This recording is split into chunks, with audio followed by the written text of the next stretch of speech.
welcome to my podcast, Spiritual Quest, with me, your host, Vibeke Garnos, always guided by Spirit. I am very excited to share my gift with you and empower you to embrace your gift. So if you define yourself as a spiritual human being, then you've come to the right place.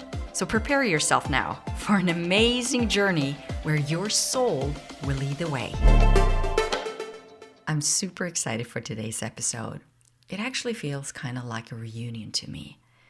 You see, in 2012, I was blessed to have the opportunity to train with the Michael Newton Institute to be certified as a Life Between Lives hypnotherapist. And my next guest was the amazing trainer who opened my heart to explore my soul's journey through time and space. Paul Aurand is an award-winning Master Hypnotherapist who's worked in the field for over 35 years. He was the first elected president of the Michael Newton Institute and has been featured in film and television for his groundbreaking work with Life Between Lives regression therapy, developed by the late Dr. Michael Newton. Paul is the originator of the soul essence activation and body wisdom process, and his book, Essential Healing, is a transformational healing guide that will help you awaken to the wisdom within yourself, breaking through the layers of emotional protection.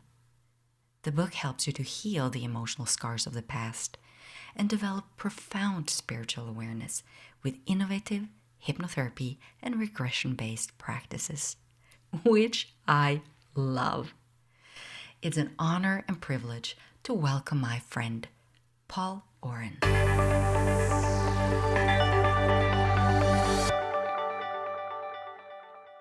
Thanks for having me. So beautiful the way you described me and the book. Thank you so much. You're welcome. And I must admit, I've been excited for today, Paul. It kind of feels like sometimes when people meet soul to soul, and I really do feel that we did that during the training. You were so open, and the way you saw us as training for this Life Between Lives hypnotherapy training, it was like we've met before. It was like it was divine intervention, if you wish. And I was thinking when I was going to talk to you today, why is it that some people we feel so connected with?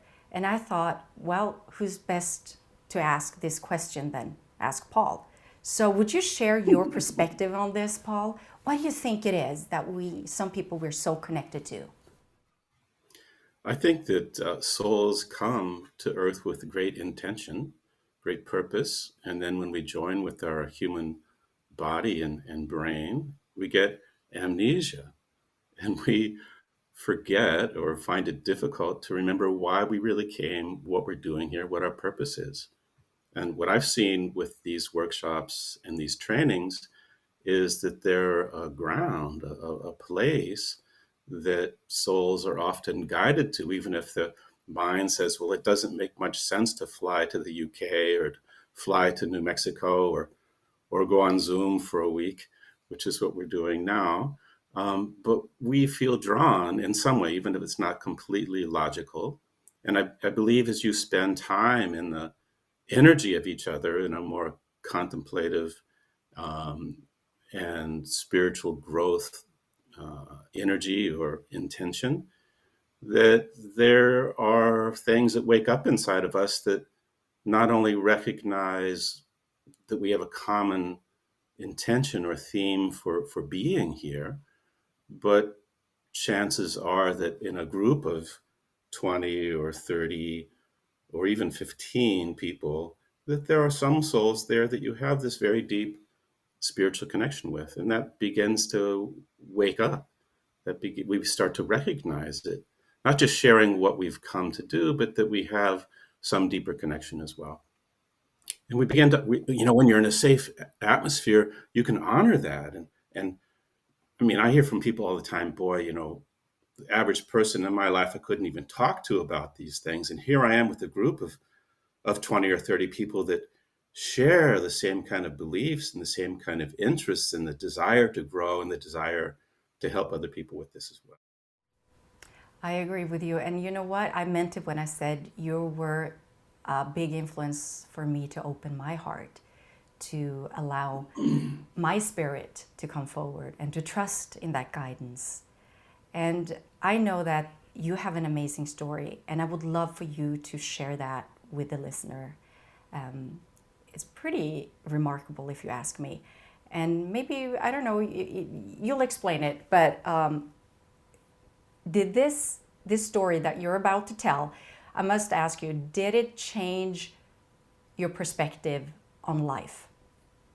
Before you tell what it is, did it change you, like transform the way you looked at yourself and your human experience? Absolutely. The things that seemed to be important or matter after the experience didn't matter so much. And things that hadn't seemed so significant or meaningful were what really became very meaningful and significant. So, what you're referring to is the near death experience that I've had, and many have had them, and will say much the same thing. My NDE of choice was being struck by lightning. Not many make it through that, but I was lucky enough to survive it. Um, but in that being dead time, really realized there was much more to me than my physical body or my personality, because there it was laying dead in the street, and I was still conscious. Once I was out of the body, I mean, it was unbelievable pain having lightning go through your body. But as soon as I was out of the body, there was no pain at all. It was a great sense of freedom, something that I would years later hear people going through a life between life regression experience describe in much the same way. This freedom from the human body and the higher perspective, the higher consciousness, the sense of being not just one individual, but being so deeply connected with everyone and with all things, actually feeling a part of all things, this complete lack of sense of separation. And separation is really one of the big themes, I think, especially after what we've been through these last couple of years, is feeling isolated and separated. And well, I guess there were a couple of things that were profoundly altering or life changing for me. One was even from young days, reading Raymond Moody, Life After Life. I think it must have been late 60s, early 70s, I think, when he wrote this. There was an idea or a concept of life after death, that something continues on, right? And the concept of reincarnation wasn't in my not very religious upbringing, but somehow it made sense to me. So it was a concept. But when your body's dead and you're still looking at it and have these other experiences and then return to it, you go, there is life after death. It's not a theory. It's not a concept. It's not a religious belief, but it's a knowing. And knowing that I'm a soul, that I have a spiritual consciousness that's housed in or in some way connected with this human body, completely alters one's perspective on, well, what's important, how you want to live, what you do with your life. And it alleviates a great amount of fear that most of us carry around death. I mean, I don't long to die. Some do after a near-death experience.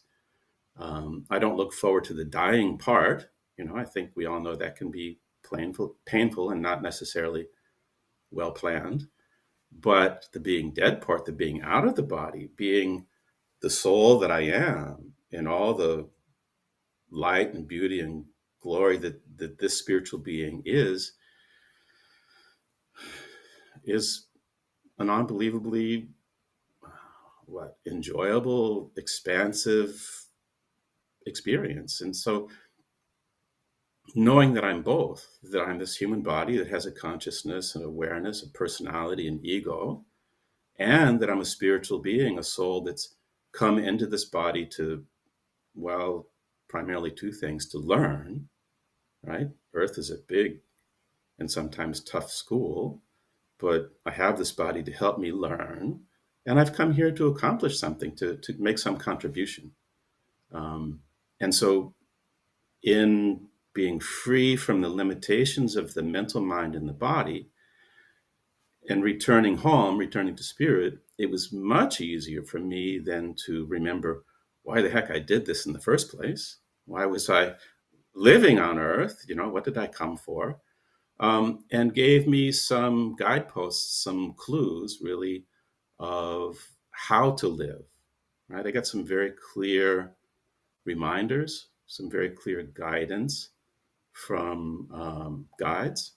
Not that they stood there in some specific form, sometimes they do, but it was more of a kind of a knowing that I was being imbued with, and some very specific instructions, really, about how to live my life. Once I was back in my body and had to deal with the pain from having been hit by lightning, and the months, almost a year, that it took to recover from that, then I could start to, and during that time, really wondering, well, why did this happen? And many people offered many different thoughts on that drove me nuts. Why did this happen? And what am I supposed to do with it? I honestly didn't have clear memory of the near-death experience until a colleague did a regression for me and took me back to those last moments, like we do with past life regression, those last moments before I left my body, and then took me through it slowly so that I could recover the memories and the experiences that I had in spirit, which really gave me something much more tangible to say, okay, I got this message, and this message, and this is what I need to do with it. And then start employing that or start implementing that in my daily life. Wow. I have so many questions, but I don't know where to start. But let me start with when you come back and you had all these questions and you got your answers and you said, okay, so I have to go out and do this now. I have to implement it somehow. How was that for you living as a human being? I mean, you have people around you, people who are scared to lose you, that's not gone through this. How was that for you to have suddenly this awareness and then being back here and giving instructions, if you wish, to follow your heart and soul and to do this? And maybe feeling, I don't know, what did you feel? How did you accomplish that? Yeah, it really took time to integrate. I felt like a real freak, right? And some people, it was clear it was best not to talk with them about it. Right? I got over that in time, but I love to talk about it, and even if it confuses people or they think I'm nuts, I don't care. But the Native Americans, some people apparently intentionally get hit by lightning as a kind of initiation. I, I really don't recommend it. Uh, but for those who are struck and survive, they call them the backwards people, right? And so, yeah. So, yes, I felt very different. And not just because I was hit by lightning, but because I'd had this near death experience. And now I didn't fit society or how people were living their lives, right? And I had to make some changes to that. I was already doing hypnotherapy, and I wasn't doing past life regression yet, but I was doing alternative healing and hypnotherapy. But one of the messages I got was, well, you have a pretty good mind, but you need to learn to listen. And not just, so I'd studied active listening and this sort of thing, and counseling skills. But they said, no, you have to listen to your heart, and you have to listen to your soul, and you have to help others do this as well. And so they said, what you're doing are the right things, but you need to put more heart and more soul into it, not do it on an intellectual level or a kind of a methodical level. It needed to have more heart and soul in it. And so, although some of my actions were the same, the place from which I was doing it was a very different place. Right? I don't do it as a business. It is a business. I make a good living from it, but that's not why I do it. I do it out of love, and I do it out of caring, and I do it from a place of wanting to help, wanting to raise consciousness, wanting to really assist people, and wanting to grow myself. So that was one big shift for me from this experience, was the consciousness that I was doing it with.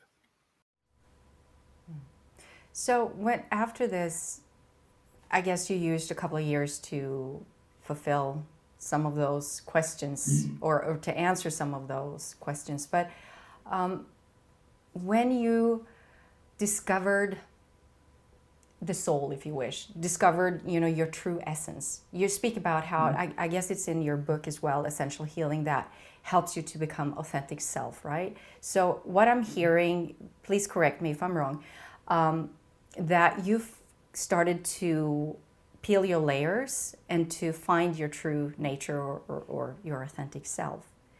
So what did you discover about yourself or did you discover something about yourself that you were surprised of? I mean, I'm surprised you, like gifts or talents or resources that you didn't even know that you had, that were packed in your soul. And when you now finally had aligned with that, something new came about. I think more than discovering gifts that I wasn't aware of, I ran into the blocks. I ran into the stuck places. I ran into the things that were limiting me and holding me back. And that was a surprise. And that was what I really set to work on resolving. So I had been doing healing work since I was 20, and I was always better at helping others heal, but I had to look at me, and I had to look at what was holding me back, what was limiting me. And in exploring this, working on it in various ways, I found there's really, and this is in the book, there's primarily three kind of biggies. One is stored emotion, right? So previous experiences that elicit a strong emotional reaction, that then those feelings are either expressed or they're suppressed, they're internalized. And I think we all internalize uncomfortable feelings because we're not supposed to feel them, or they're too painful, or they're not appropriate, or they're bad, or whatever. So the stored emotions, and I found lots of stored emotions in my body, right? And in further exploration, realized it is not just the body or the consciousness of this human being that carries this pain, these emotions, but the soul carries it as well. I always thought all that was cleaned up before the soul incarnated, and it is not. It's one of the main reasons that we incarnate, is to, because we carry this, and to work on resolving it. So I found that pain that I carried from this life and from previous lives. The next thing was beliefs. I held certain beliefs because of my childhood. I held certain beliefs because of my birth and early pre-verbal days. I held beliefs in my soul from lifetimes. Traditional psychotherapy has great difficulty accessing memories that originate in the womb before birth or from past life. It's just too far back to get through normal talk therapy. Regression therapy can get us there. And I found that I had been working on a certain pattern, a certain belief that I carried through lifetimes that very much influenced how I lived my life or how I didn't live my life. And that in this life, third time around, no, this is the fourth time, I have the opportunity to look at that, as painful as it was, and to resolve that, right? And so even once I saw and was shown these three lifetimes of repeating the same thing, and this lifetime beginning to repeat it again, and guides saying, it's time to stop doing this, buddy. You gotta. And so then it took months, it took work, but to shift course and to say, okay, this is my tendency, not just from my personality, but in my soul, that I need to resolve. Right. So working on these beliefs um, that really limit us. Right? We all have them. And some of them we're conscious of, and some of them we're not conscious of. And they really trip us up. They really cause us trouble. Did So you? yes, I Yeah. developed. Yeah. Did you experience any of these emotions or these limiting beliefs before you got hit by struck by lightning, or did you become more aware of them, if you wish, Yeah. afterwards? Yeah, I experienced them on a daily basis, but I wasn't conscious or aware of them. They were my nature. They were how I experienced life and what I believed life to be. And they were really, some of them were really off course, just not true. Real, but not true. And the third big one in this group of three is survival strategy. It's what one learns to do to stay safe and to get love and acceptance, right? So in childhood, I learned certain things. As I was a teenager, I learned certain things.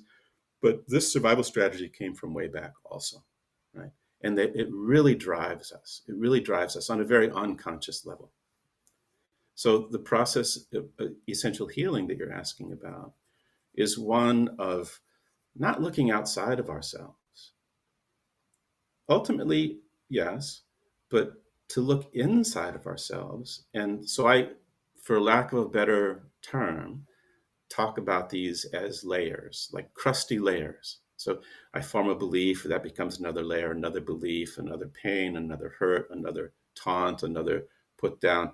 There are all these layers that ultimately separate me from what lives in me, my core self, or what I call my essence, my soul essence. And my intention and goal when I have someone in my chair, in my room, I'm working with in a workshop or individually, is to help them reconnect with this divine being that lives within them, right? Not in a religious way, but in a reconnecting with their spirit, reconnecting with their core self. And even in doing regression work, and you must run into this too, because I know you do this. Someone would come to me for a past life regression, and I would use all my induction and relaxation and imagery, and we don't get anywhere. Stuck, right? Okay, conscious interference is a problem sometimes. That's relatively easy to resolve. But no, we were running up against something else. What was it? Shielding, armoring, protection. If the heart's closed and shielded, I couldn't get them anywhere. And so this was one of the first themes in my work, was to not try to blast that open in some way, but with the client to begin to explore this shielding, this protection. I call it objectifying it. If that protection's an object, you know, what size, shape, color, texture, what form is it? Oh, it's a brick wall. Oh, it's an iron door. It's a barbed wire fence. It's not something I suggest, but that's the imagery, or that's the impression the person gets of it. Now it's a thing, it's an object. Now we can interact with it. So I don't just forge ahead and try to make past life happen, but let's have a conversation with this protection that's been built there. It's there for a reason, right? And it didn't just magically appear overnight. It took years in most cases to develop. Right? What made it necessary? Right? You get me to think, Paul. When you, I'm going inwards and I'm thinking, okay, so I think that has something to do. Well, for going through these 2 years, I personally, I think it's been quite challenging on many levels. Just family or finances or work or but it's I guess I would say I found myself revisiting old stories that I thought that I had released. I mean, I've been working and doing this kind of work for a long time now, and I look at myself and I kind of, I guess this, I don't know where I'm going with this, Paul, but I'm just reflecting now that I think I'm constantly working on myself. I have more knowledge, and like you said in the beginning, we're here to learn, right? This is a school, it's a hard school. And I think being vulnerable and open and in tune and in line with and seeking inward instead of seeking outward, I find myself being guided in a more profound way. And revisiting the blocks, if you wish, somehow I've rebuilt them, and I'm finding out that how can I remove them once and for all? I mean, because I've worked hard on it, and here they are again. So do you have any, I think I'm not the only one experiencing this. I mean, if you're a spiritual human being, you probably tried out a lot of different things, and you find yourself questioning a lot about yourself, hopefully in a good way, not in a critical way. But can you give me some advice, or people listening in, if you know this, you revisit things over and over again, how can we once and for all remove it? What is necessary from your perspective? Yeah. I think first, we're in a very unique time period energetically. And there's a great energy for polarization and a great energy for division. And it's very easy right now to get on that bandwagon for good or for bad. And either way, it's still division and it's still polarity. I made two guided recordings recently to help refugees from the Ukraine that are going into Poland. Okay. That was something I felt I could contribute. And so we had a translator. So it would be translated into Ukrainian. And I said, well, this is something that can really benefit Russians as well. They're experiencing so much trauma around this too, right? But that was met with great resistance and anger, because it's easy to get on the anger bad. Oh, they're bad, we're right, or you know. And so I don't want to contribute to that. I don't want to feed that. I think that even, and it's easy to choose a side, you know, but to find something that brings unity, that's much more difficult. But I think that's what we're being called to do. And this is true within ourselves as well. So when I train hypnotherapists, in the first part of the training, we learn, or we teach parts therapy, inner conflict resolution. And so there are various parts within us, within our psyche, that are at odds. And one of them that's very common too, so we have inner critic, right? You could have done that better. You could have, blah, blah, blah, blah, blah. And its intention is to have us do our best. But like, with a child, if you just criticize them, you destroy their self-esteem. You erode their self-esteem. You cause the very thing you're trying to prevent.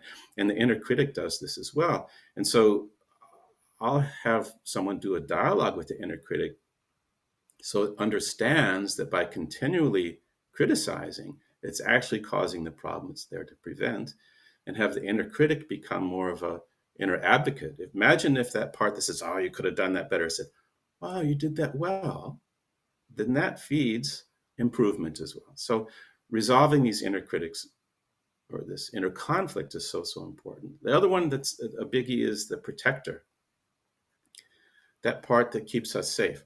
No, every time I go into a relationship, I get hurt. So no more. I'm going to leave before, that's the survival strategy. I'll leave before they leave. I won't engage. Whatever, there's some survival strategy in it, right? And the protector just says, there's too much pain. I can't let more pain happen here. Meanwhile, I'm lonely.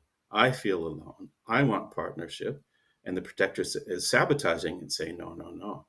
And so I have to work with the protector to say, yes, help me stay safe, but don't drive away every person that comes anywhere near me, right? And so we need to go back to find out where that started. The protector didn't just say, oh, I want to mess up your life. I want to make sure that you're alone and sad. No, it wants to keep you from being hurt, but it doesn't know any other way to do it. And so we want it to learn a new way to keep us safe. We all need to be safe, but don't drive people away, or don't, this harmful behavior that comes from it. That's the thing. It can't reason. It's associated with subconscious mind. It can't reason. We have to give it the reason, understanding, and then a new job description, really. And so Sorry, long explanation, No, but I love that. A new job description. I like that. I think I need that for a new time. I mean, I find that some of the old things that I used to do before the pandemic hit and we're going, shifting in this energy, it doesn't work anymore. It doesn't fulfill me anymore. I followed my heart and soul. I found purpose in doing specific things that just no longer serves me in a way anymore. I have to reinvent or I don't know, remove another layer, like you said, to even go deeper, to really get into that heart space.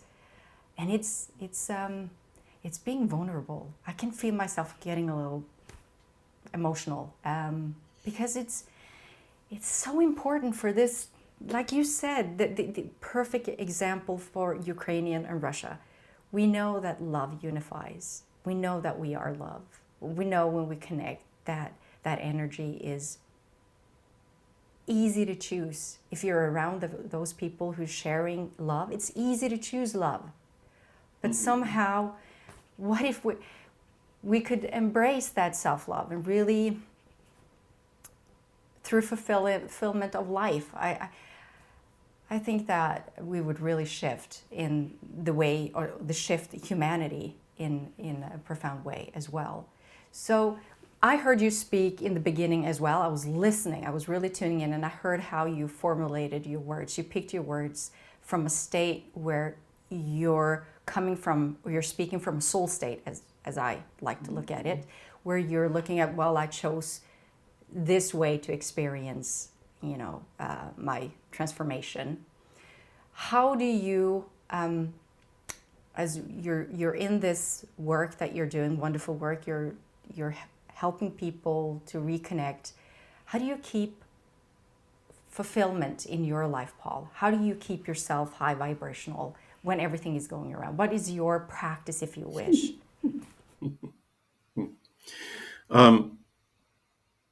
I think that, just to finish a thought where I was going before that fits with this. Um, so if we dive deep within, there are some layers that are impenetrable, that are difficult to get through, and then we have to deal with that, whether that's the heart protection or the inner critic or the protector.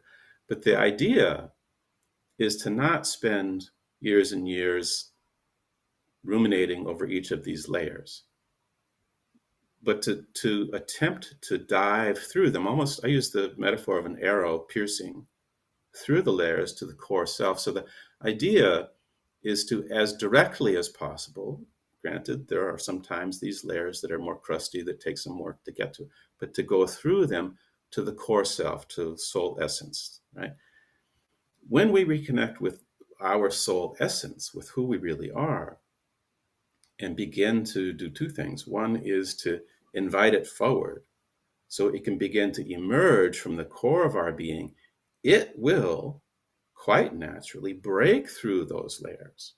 It's much easier to have this emerging and breaking through so it can begin to show up in our life more. And that's and the other piece of that is to act and speak from there more. Can I always do it? No. Having had the NDE made it easier because I knew it was there and it was much more present for me, but I couldn't stay in that state, right? And that was really what began me on this search that led me finally to Michael Newton and to the life between life work. I said, that guy figured it out. He's been doing it for thousands of people for 30 years. Let me learn how to do that too.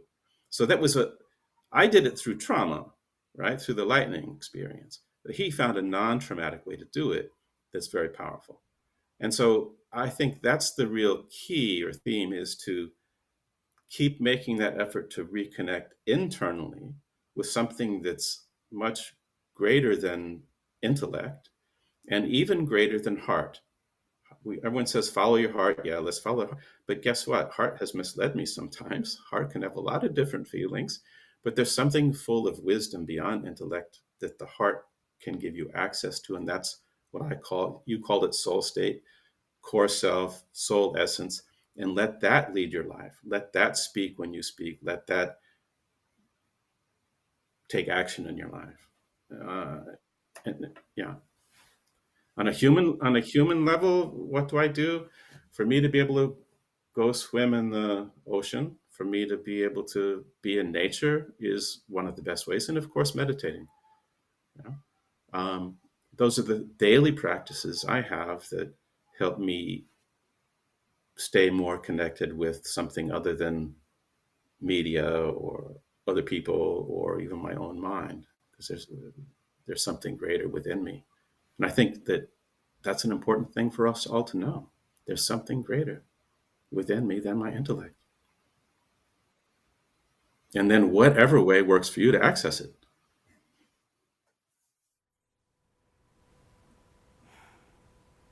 I'm just taking it all in, Paul. There's something with, like I said in the beginning as well, I feel sometimes when you meet people, there's a soul-to-soul connection. I truly believe that you're one of my guides, if you wish, both in human form. I'm serious. I just the way you make me feel when we speak and connect.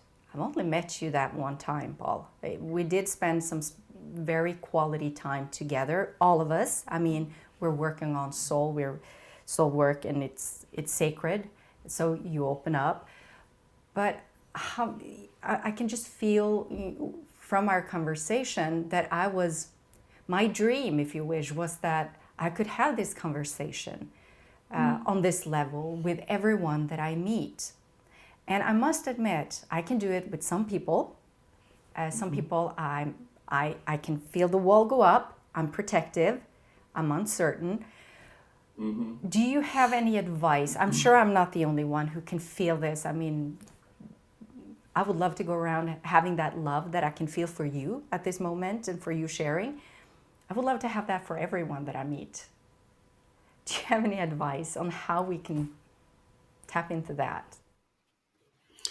Well, yeah, I would say it takes two.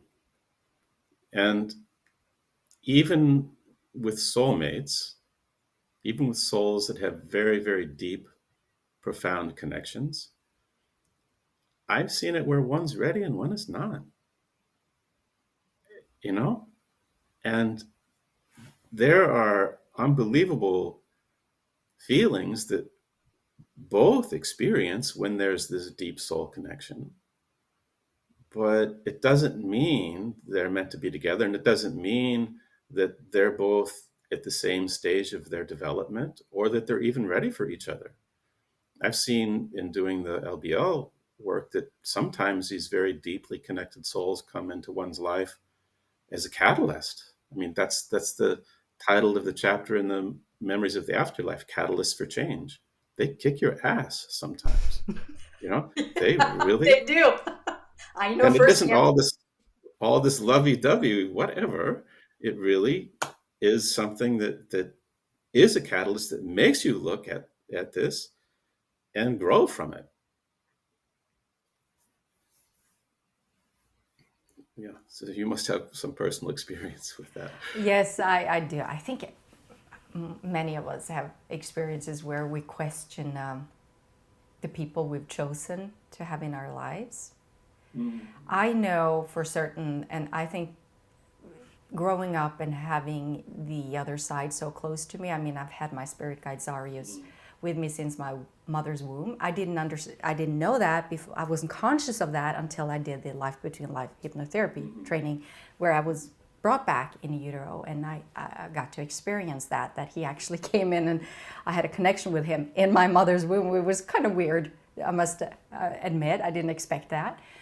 But remembering how I would sit and play with Zarius as a child, and I remember my parents said, "You were such an easy child. You would just sit for hours and play by yourself."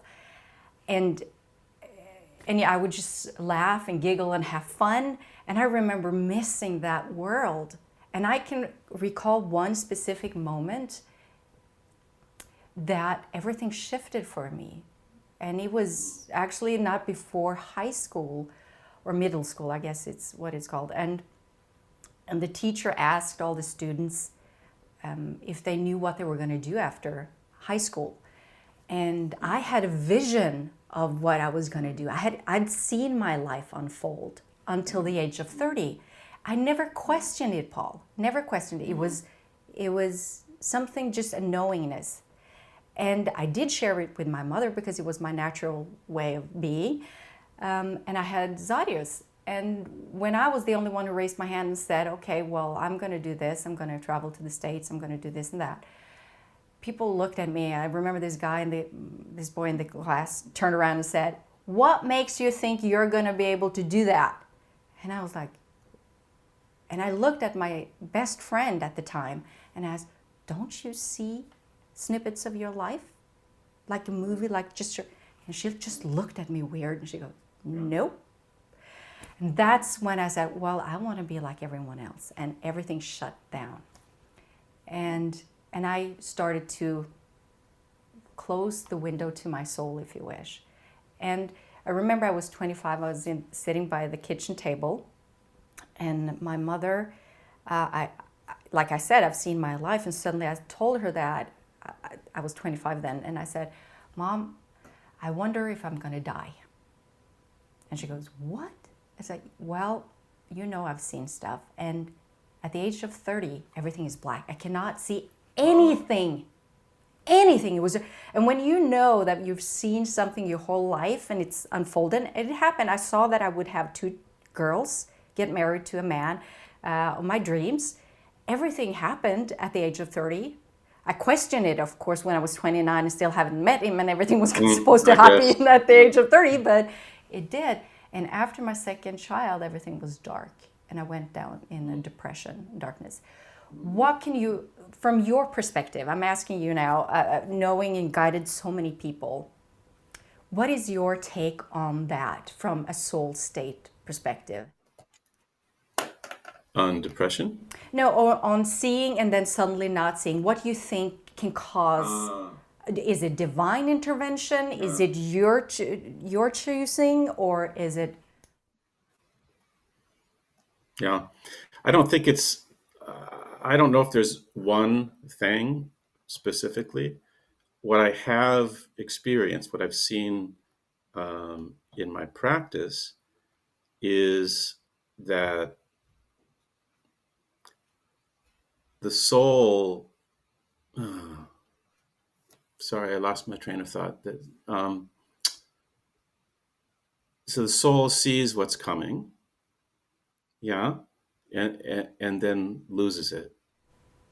So it's because, so you're saying that I created the blocks without knowing, do you think? Or is it my subconscious, or is it my soul protecting me, or is it not a divine intervention for not allowing me to see what's coming? Because I must admit, I reflected on this, I worked on this, going through the dark period and looking back, I would probably say, I understand it was dark, because if somebody in my 20s told me that I would be living and working and sharing the way I do my work, I wouldn't be ready for that. I would say, no way would I be doing that.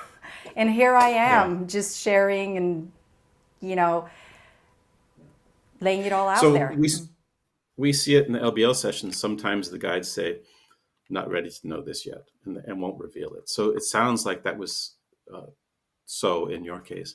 I think what I see more commonly is what you were first saying, and that's that someone has some ability. My wife, when she was 5, had a really profound near-death experience. She had typhus and almost died. They didn't know what it was. She'd been exposed by someone that carried it but had no symptoms, and it didn't exist in the country.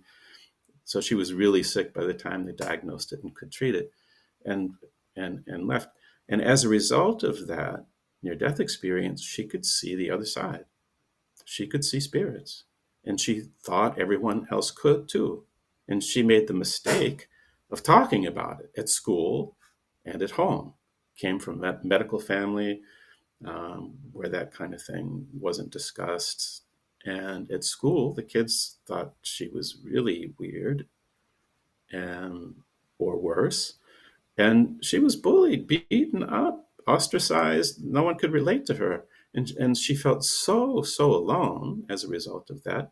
In time, as she matured, said, probably better not to talk about this and to shut it down. And some people I've had difficulty doing LBLs for are very intuitive people that had trouble fitting in and turned it down, turned it off so they could survive and get along in our day-to-day world, and then have difficulty accessing that talent, that ability of being sensitive, of being empathic, of being psychic or highly aware. And it can feel threatening to that protective self to say, "Oh, we're going to open this up and go back through that again." No. Often it's easier once you're more mature, you're grounded, you have a family, you know yourself better. Then it's safer to open that up again. But it can be really painful for someone that knows that world well. Meanwhile, everyone around them is like completely disconnected from it, so they've had to shut it down. Yeah, that's been my experience with it. Yeah, I'm so happy because I had, I guess I'm just open and thankful and grateful for the opportunity to be able to be there for my daughter when she went through the same thing. She was only 2 years old when she was lying in bed next to me, and she poked on me and she goes, Mommy, why is it yellow all around you? And I go, oops, here we go again. But this time it wasn't me. And I've been open and honest with my children. I've been authentic with my husband, and poor guy. Sometimes I say poor guy. He had to take a lot. I mean, he went through the darkness and the rebirth, if you wish, and not being a believer somehow. But of course, when I experience things and I share and he sees the effects of it, like I remember the transformational moment coming home from doing the training with you. And I had Paul Williamson do the Life Between Life hypnotherapy session with me. And I remember meeting my soul mate. And we were in the soul group, and he asked the soul to step forward. And I looked, and this beautiful energy came forward, and he had started to ask me questions to recognize this spirit. Mm-hmm. And I saw my daughter, my youngest girl. And she asked, why is she in your life? And I explained that we've had so many lifetimes together where we played husband and wife and brother and sister and all that.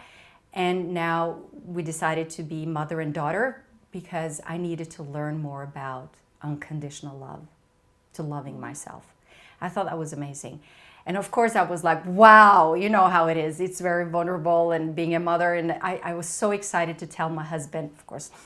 And he's not, you know how this goes, Paul.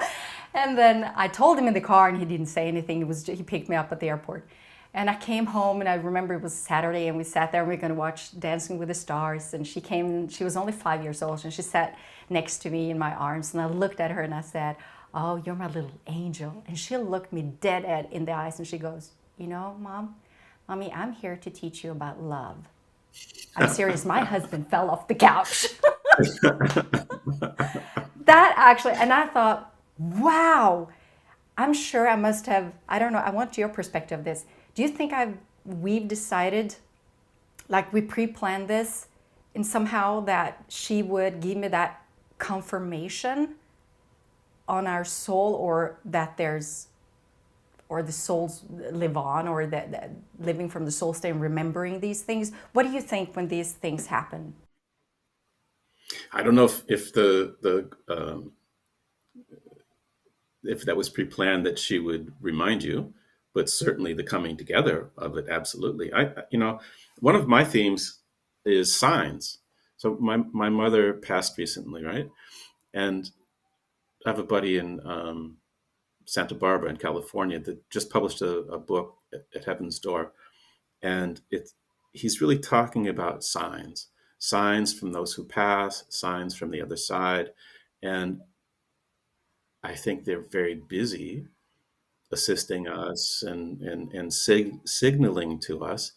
but have great difficulty getting through. Right after death, there's a lot of grief. It makes it difficult for them. And honestly, so amnesia when we're reborn is a big pet peeve of mine. It really bothers me that that has to happen. But look at your daughter and your relationship. If she remembered fully who she was in past life, it could be very confusing for her trying to be your daughter, right? So some level of recognition is helpful, so you know why you're in each other's lives. That's beneficial. But to not be able to separate or differentiate what was in the past and what is this time, then it doesn't flow very easily. Um, You're right. yeah, I'm maybe. thinking about that because lately my girl had to write an essay about World War II and in Europe, and I remember our past life together. I was in love with her.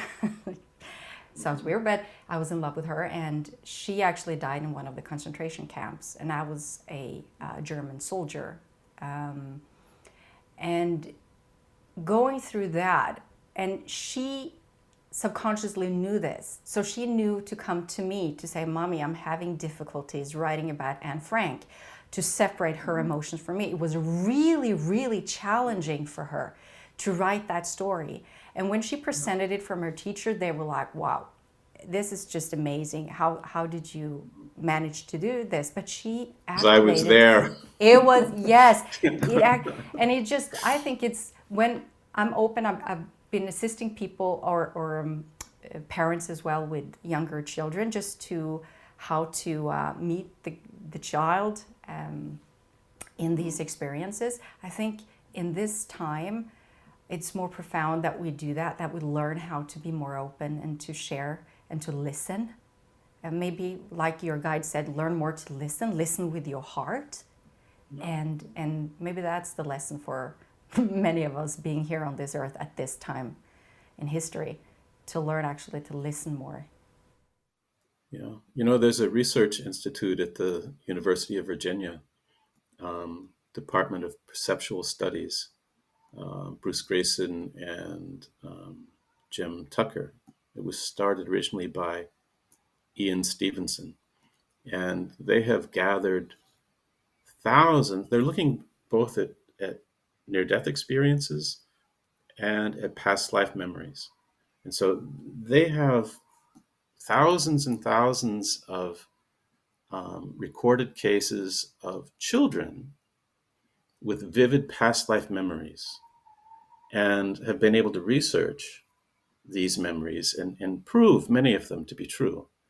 And the thing is that before the child reaches about the age 7, where they start to get shut down from society, family, school, often they have very vivid memory. And if you just listen to them, it's unbelievable what they can tell you. I met parents of one child that had been researched there, and he was talking, but still had somewhat limited vocabulary. So he's pretty young. I want to say 4. And he describes in perfect detail a whaling ship and the equipment on the whaling ship, a harpoon, describing exactly how to make it. And he didn't know what to call it, but apparently on the front of the boat's a kind of block and tackle system where they can pull in this heavy whale. Why does he know this, and to this extent, right? So they gathered much of this information. It's really fascinating. It's really fascinating, scientifically based work. I remember driving with my daughter from where we live down to another city, and we passed a place, and she goes, "Oh, I've lived here." And I go, "When did you live here?" She goes, "Oh, it was a past life. I was a fisherman." It was just as natural. I go, "Okay, so what did you fish?" And I just started to, and she told, "No, I was a good swimmer, but I actually died. I was saving somebody, and I passed away myself." And then she was done. I just think it's amazing how, like you said, that it's just a reaction of being somewhere and the memory comes flowing back, and then she's telling it, and in the next moment it's gone. She's off doing something else. It's just amazing. So we learn through our lifetime, right? I feel like I'm more experienced, wiser now than I was when I was 15. That's for sure. But imagine having access to the wisdom that your soul carries from lifetimes of experience. It's accessible. It's there. Yeah. That's what spiritual quest to me is all about. It's, finding my path. I mean, we all have different paths, and listening and allowing my spirit to guide me, and to just be open and to whatever life gives me to learn, and to just unfold, just to be here and just try new things. I think if I don't know what you think about this, but doing the work that you do, and I've been assisting people with it as well, I mean, we see a lot of beautiful transformational stories as we experience them. We're blessed, I feel, to be able to share those moments. Yeah.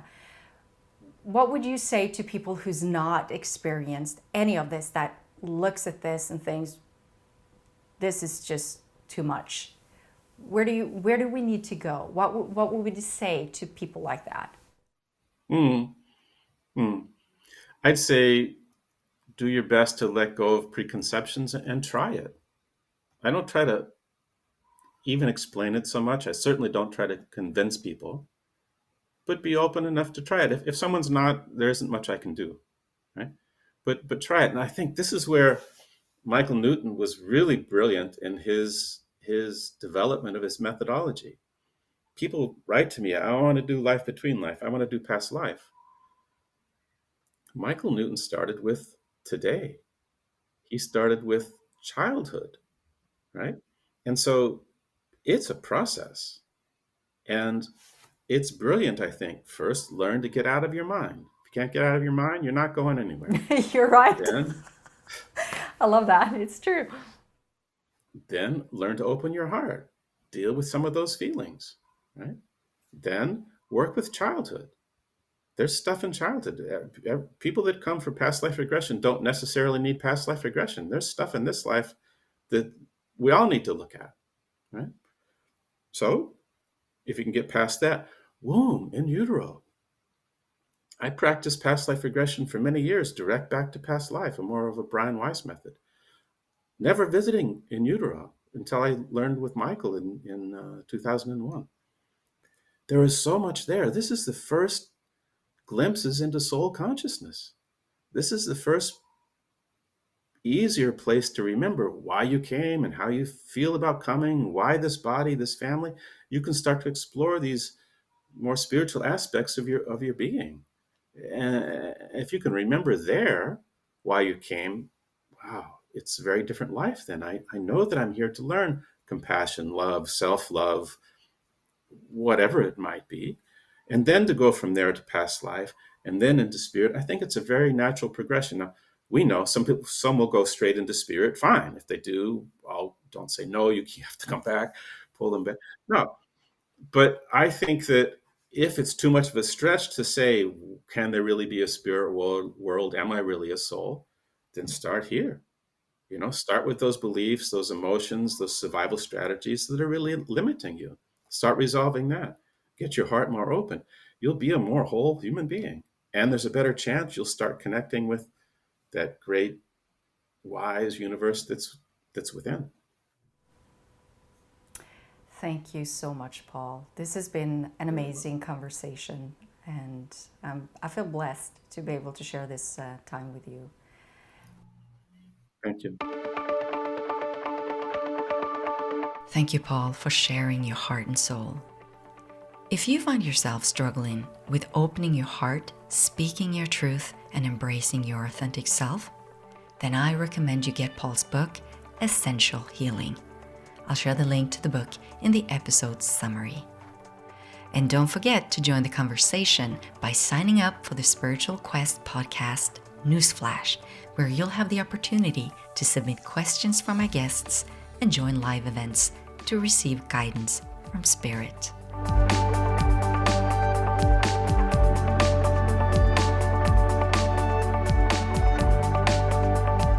Thank you so much for listening. I'm sending you lots of love and light from me, your host, Vibeke Garnos, always guided by spirit.